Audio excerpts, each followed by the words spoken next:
Ultimate Martial Divine King, episode 139. Untuk melihat video selengkapnya, sahabat bisa kunjungi playlist yang telah Sabta Novel sediakan. Yuk mari, kita berimajinasi bersama dan masuk ke alur ceritanya.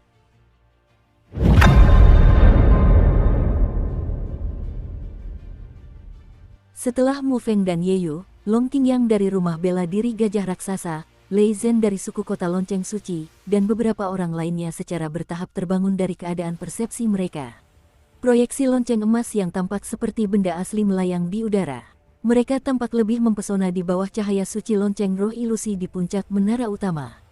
Sekilas, hanya tersisa 8 orang di atas panggung.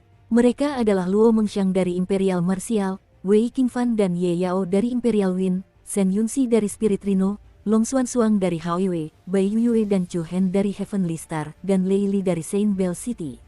Pada awalnya jumlah mereka 2-300 orang, tetapi sekarang tinggal 8 orang saja. Kurang dari 2 jam telah berlalu, dan kerumunan yang berkumpul di bawah panggung kini sedikit gelisah. Para jenius dari dunia luar ini sungguh berbakat, seorang lelaki tua dari kota Saint Bell mendesah pelan. Orang-orang dari suku lain juga menunjukkan ekspresi yang rumit. Awalnya, mereka berharap generasi muda suku mereka mampu mengalahkan para jenius dunia luar. Namun, kenyataan tampaknya tidak demikian. Para jenius dunia luar bukanlah orang biasa. Dengung-dengung, tiba-tiba, gelombang fluktuasi energi yang dahsyat muncul dari permukaan panggung. Mata semua orang tanpa sadar tertuju ke tempat Ye Yao berada, hanya untuk melihat proyeksi lonceng emas yang mengambang di atasnya, retakan yang terbelah dan saling terkait. Retakan padat menutupi seluruh badan proyeksi lonceng emas. Adik Ye Yao akan segera bangun. Sungguh menakjubkan. Melihat situasinya, dia seharusnya tidak lebih buruk dari suster junior Yeyu. Ya, seharusnya tidak ada banyak perbedaan. Karena Yeyu sudah berhenti merasakan kekuatan lonceng roh ilusi, orang banyak tidak dapat membandingkan proyeksi lonceng emas yang dipadatkan oleh mereka berdua. Namun, dilihat dari tingkat perwujudan lonceng emas di atas Ye Yao, lonceng itu tidak kalah dengan lonceng emas yang pernah disulap Yeyu sebelumnya. Yeyu, yang berada di area tim Provinsi Taifeng, tersenyum tipis. Gadis ini selalu malas berlatih. Aku tidak menyangka dia akan mencapai level ini. Aku harus mengawasi latihannya sekembalinya nanti. Retakan halus langsung menyebar ke seluruh lonceng. Namun, saat semua orang tengah menunggu Ye Yao bangun, tiba-tiba terdengar suara dong dari panggung tanpa peringatan apapun. Apa? Ekspresi tetua klan Lei Si berubah. Ia mengepalkan tinjunya dan tanpa sadar berkata, itu yang menyebabkan bel berbunyi. Melihat perubahan emosi Lei Si, semua orang semakin terkejut. Lonceng merdu itu berbunyi nyaring dan memekakkan telinga, menggetarkan hati setiap orang. Bersamaan dengan bunyi lonceng yang merdu, proyeksi lonceng emas di atas Ye Yao meledak menjadi pecahan-pecahan kristal yang memenuhi langit. Yang lebih menakjubkan lagi, pecahan-pecahan kristal ini tidak lenyap ke dunia seperti sebelumnya. Sebaliknya, mereka berkeliaran di sekitar Ye Yao seperti pusaran air kecil dan dengan cepat berkumpul di depannya. Dengung-dengung, detik berikutnya, pecahan-pecahan kristal yang tak terhitung jumlahnya mengembun menjadi sebuah rune aneh. Rune ini berbentuk lingkaran, dan berkilauan dengan cahaya yang menyilaukan bak kaca. Ini, rune pengumpulan roh, suara terkejut tetua klan Lei Si kembali terdengar di telinga semua orang. Rune pengumpul roh, apa ini? Semua orang memasang wajah bingung. Hanya sebagian kecil yang terkejut dan iri. Sekelompok katak di dasar sumur. Mentor sekolah bela diri kekaisaran, teratai merah, mencibir dengan nada meremehkan. Ia membuka bibir merahnya dan melanjutkan, yang disebut rune itu semacam formasi jimat mini. Namun, formasi jimat semacam ini dapat disimpan di dalam tubuh seseorang untuk penggunaan pribadi. Tapi bukankah formasi jimat hanya bisa dibuat oleh seniman tato? Tanya seorang siswa. Itu memang benar dalam keadaan normal. Namun, seorang seniman tato yang kuat dapat menggunakan kekuatannya sendiri untuk mengubah kekuatan formasi jimat menjadi rune dan menanamkannya di tubuh Wuxiu. Kemudian, ia dapat menggunakan asal sejatinya untuk mengaktifkan kekuatan rune tersebut. Tentu saja, untuk dapat mengubah rune menjadi rune, seseorang setidaknya harus menjadi seniman tato spiritual. Ketika Hong Lian mengatakan itu, sedikit kekaguman tampak di wajah dinginnya. Jelaslah bahwa dia mulai mengagumi pemimpin klan pertama kota Saint Bell, Lei Huan. Bukan hanya teratai merah, bahkan Yue San, Li Gu, dan para mentor inti dari perguruan bela diri tingkat tinggi lainnya juga merasa takjub. Di tim prefektur Tensei, mata indah Silan sedikit berbinar. Matanya yang halus tanpa sadar menatap sosok muda yang duduk dengan tenang di atas panggung. Dengan kata lain, bahkan Anda, mentor teratai merah, tidak bisa membentuk rune. Tanya seorang siswa muda. Red Lotus mendengus dan mengabaikannya. Orang yang bertanya itu tak kuasa menahan senyum canggung. Ia lalu bertanya, lalu, apa efek dari rune pengumpul roh ini? Rune pengumpul roh dapat meningkatkan kecepatan penyerapan kekuatan spiritual seorang kultivator setidaknya 3 kali lipat, dan maksimal 10 kali lipat. Efeknya bergantung pada kemahiran dan kendali kultivator terhadap kekuatan rune tersebut, jawab orang tersebut, pemimpin klan Lacey. Wow, begitu kata-kata itu keluar, kerumunan menjadi gempar.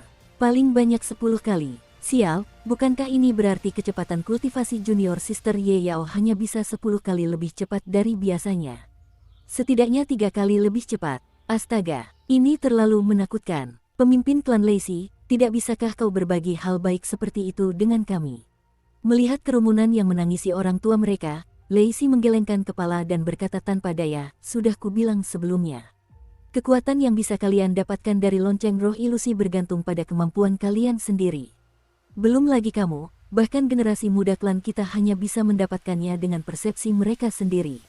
Baiklah. Kerumunan itu menggelengkan kepala dan mendesah. Mereka menyesal tidak mendesak lebih jauh. Selama periode waktu ini, rune aneh itu telah menyatu dengan tubuh Ye Yao. Ia membuka matanya yang besar dan cerah, dan senyum bahagia muncul di wajahnya. 2 lesung pipit manis muncul di sudut bibirnya. Penonton di bawah panggung tak kuasa menahan diri untuk tidak terpikat oleh senyum polosnya. Mata mereka seakan berbinar. Wah, gadis kecil ini imut sekali. Dia favoritku. Mu Feng memegang dadanya dengan satu tangan, tampak seperti orang idiot yang hatinya meleleh. Di sampingnya, Zhou Lu, Li Huiye, He Qingyuan, dan Liu Yue menggelengkan kepala bersamaan. Mereka menghela napas dan tanpa sadar menjauh. Kakak Chu Hen belum bangun. Ye Yao pertama kali melihat Chu Hen yang berada di seberang, lalu melompat turun dari panggung seperti kelinci kecil dan kembali ke sisi Ye Yu dengan gembira. Kakak, aku dapat rune pengumpul roh. Siswa-siswi lain dari Provinsi Taifeng bertepuk tangan dan memberi selamat kepadanya. Ye Yu tersenyum dan mengangguk. Selamat, dukung terus channel YouTube Sabta Novel. Namun, jauh di lubuk hati Ye Yu yang tersenyum, tersirat secerca emosi yang rumit. Di dalam hatinya, ia bahagia, kecewa, bahkan sedikit cemburu.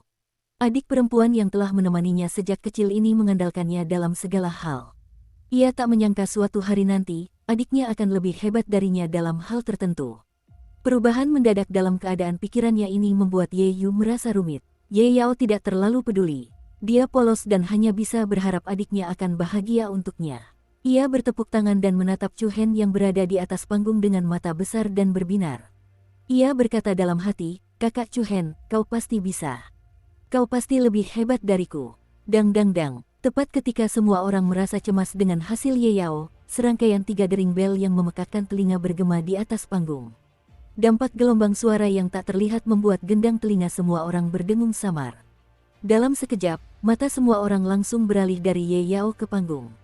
Terutama masyarakat kota Shenzong yang bahkan lebih bersemangat. Aura yang berasal dari 3 kekuatan berbeda bocor keluar dari panggung. Bayangan lonceng emas di atas Bai Yuyue, Long Xuansuang, dan Lei Li diam-diam tertutup retakan halus. Itu adik junior Yuyue. Para mentor dan siswa dari prefektur Tensei mendapat kejutan yang menyenangkan. Xuansuang, kau pasti bisa. Long Qingyang dan para jenius muda dari rumah bela diri bulan cerah sangat gembira. Sebaliknya, orang-orang dari kota Shenzong menatap Lei Li dengan serius tanpa berkedip. Ketiga bayangan lonceng emas itu hancur hampir bersamaan. Mirip dengan apa yang baru saja terjadi pada Ye Yao, pecahan cahaya keemasan yang memenuhi langit mengembun menjadi rune berkaca misterius di depan mereka bertiga dengan kecepatan yang terlihat oleh mata telanjang. Rune macam apa ini? Orang-orang di bawah panggung semua terbelalak lebar dan menahan napas. Wajah mereka dipenuhi antisipasi dan iri. Gelombang energi yang samar dan maniak menyebar dari panggung. Rune-rune yang berkumpul di depan mereka bertiga semuanya berbeda. Di depan Bai Yuyue ada cahaya hijau yang mengalir, di depan Long Xuansuang ada cahaya putih dingin, dan di depan Lei Li ada rune merah tua. Syair angin, syair es, syair api mengamuk, seru patriark Lacey. Kerumunan kembali riuh. Semua orang terkejut dan mendesah. Sepertinya ketiga rune ini dapat melepaskan kekuatan angin, es, dan api. Apakah ini mirip dengan kekuatan batas garis keturunan?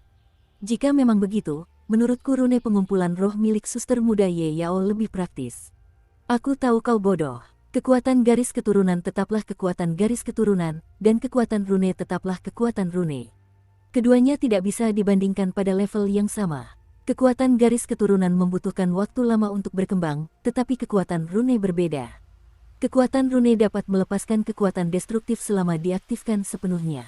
Sebelum kekuatan garis keturunan sepenuhnya matang, itu tidak sekuat kekuatan rune.